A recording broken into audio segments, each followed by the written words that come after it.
we now move over to the Indo-Pacific next, where the United States, according to reports, and Donald Trump's administration is considering demanding that South Korea increase its defense spending to 3.8% of GDP during trade negotiations, up from 2.6% last year.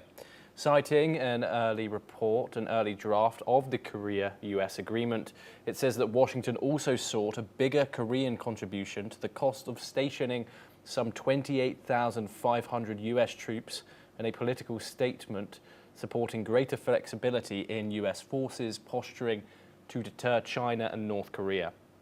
It remains unclear if these demands were formally made, as the final trade agreement announced on July the 30th that it did not mention security issues.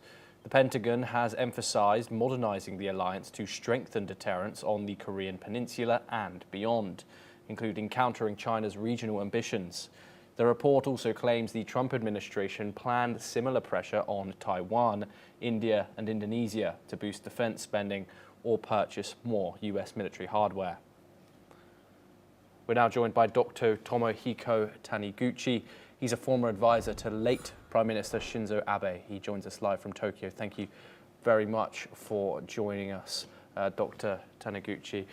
What is the significance of this? Another call from Donald Trump to increase defense spending. How likely do you think this increase of defense spending is going to be, and how much do you think South Koreans will value that?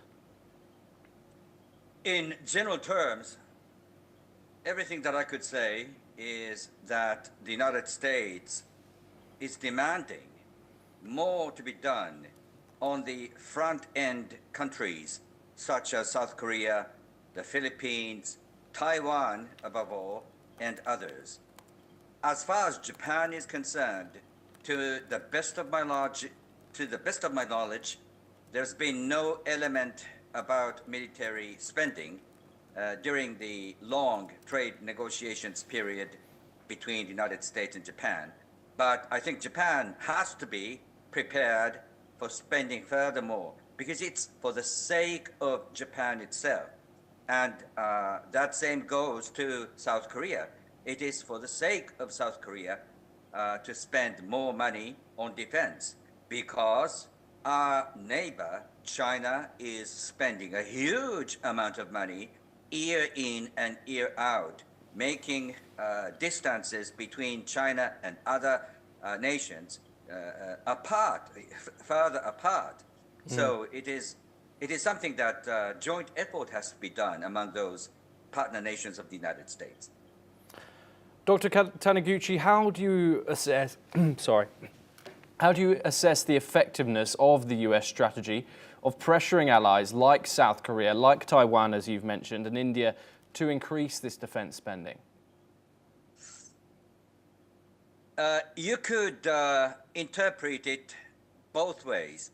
First, the United States' high-handed approach might invite more antagonistic feelings from among those partner nations. And two, the United States sees that time is not on their side, time is on the Chinese side. So it is very much urgent for South Korea, Japan, Taiwan, maybe India to spend more because the clock is ticking. Yes, indeed. And with the US pushing for more flexibility in troop deployments to deter the threat of China and also of North Korea, of course, how could this impact Japan's strategic interest, especially with its own concerns regarding China's military presence as well?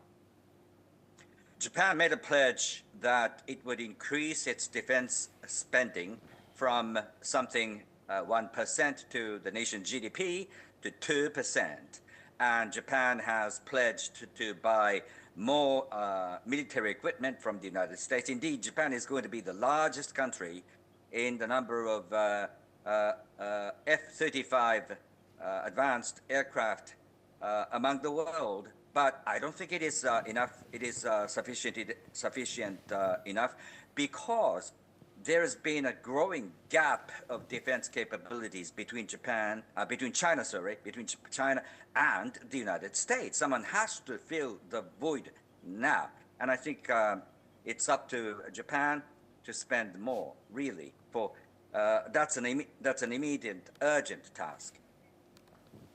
Okay, thank you, Dr. Tamaguchi. You are staying with us to discuss a further update from the region. South Korea's military has shrunk by 20%